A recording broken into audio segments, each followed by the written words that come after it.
आज का वीडियो बहुत खास है। मैं हूं आपकी अपनी डॉक्टर उमाश्री। आप सबका बहुत बहुत स्वागत करती हूं मित्रों, और आशीर्वाद देती हूं कि आप हमेशा खुश रहें। आज जो जानकारी देने जा रही हूं वो बहुत सी बहनों की प्रॉब्लम हो सकती है। मैं बात कर रही हूं सुहाग बाधा की। शादी होने के बाद भी दाम्पत्य जीवन में खुशहाली नहीं आती और एक न एक बाधा बनी रहती है। स्त्री को ऐसा लगता ही नहीं कि वो शादीशुदा है, उसे लगता है जैसी वो कुंवारी थी वैसी ही ज़िंदगी उसकी अब चल रही है, और पति ना तो उस पर ध्यान देते हैं, ना ससुराल वाले उन पर ध्यान देते हैं। बेसिकली इसके पीछे कई कारण होते हैं जो आपने ध्यान नहीं दिए होते। विवाह से पूर्व स्त्रियां कई गलतियां करती हैं जब वो लड़की होती हैं, तो ये गलतियां उनको शुरू से ही नहीं कर रही हैं। जो मेरा वीडियो देख रही हैं वो लड़कियां संभल जाएं। पहली चीज़ तो ये कि जब भी आप मासिक धर्म में होते हो तो अपने जो पैड होते हैं उनको हमेशा छुपा के फेंकना चाहिए। जब वो आपका पैड कोई भी देख लेता है बाहरी इंसान, तो आप पर बाधा चालू हो जाती है और ये आगे चल के आपके सुहाग बाधा के रूप में आपके सामने आती है। पति को कई बार हेल्थ इश्यूज़ भी बहुत ज़बरदस्त होते हैं।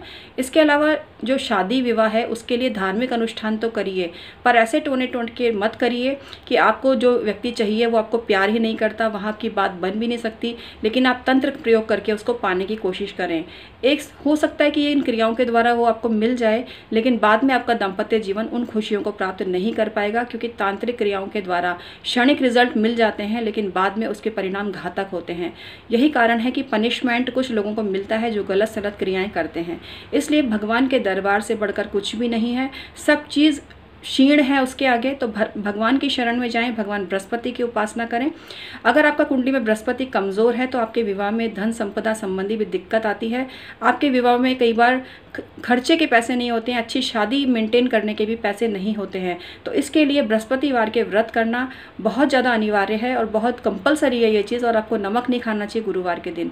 तो शादी के बाद इस तरह की बाधा उत्पन्न होती है। इसके अलावा जिन लड़कियों को बहुत घमंड होता है अपनी सुंदरता पर, उनको भी शादी के बाद सुहाग बाधा को भुगतना पड़ता है। बेसमय चूड़ी खरीदना, बेसमय उतारना, या बेसमय मंगलसूत्र खरीद के लाना, अशुभ समय पर शॉपिंग करना सुहाग संबंधी, ये भी सुहाग बाधा पैदा करता है।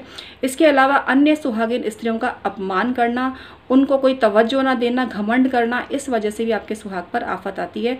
इसके अलावा पति का शुक्र कमज़ोर है, वो अन्य स्त्रियों के प्रति लोलुप दृष्टि रखे हुए है, तो भी दाम्पत्य जीवन में कई तरह के भूचाल आते हैं।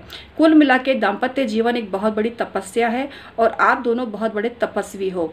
तो तपस्वियों की भांति अगर जीवन यापन करोगे कि एक दूसरे के लिए तो बने हो लेकिन दूसरों का निंदा अपमान करने के लिए आप नहीं बने हो, ये कोई टाइम पास चीज़ नहीं है। आए दिन आपके यहाँ पार्टियाँ होती हैं, ड्रिंक्स करते हो, स्त्रियों के साथ भद्दी बातें होती हैं, तो ऐसे घरों में बर्बादी होती है। ऐसे घरों में सबसे बड़ी चीज़ है संस्कारहीनता पनपती है, और ऐसे घरों के बच्चे ही बिगड़ैल संतान भी साबित होते हैं। तो आपका जो गृहस्थ जीवन है ये एक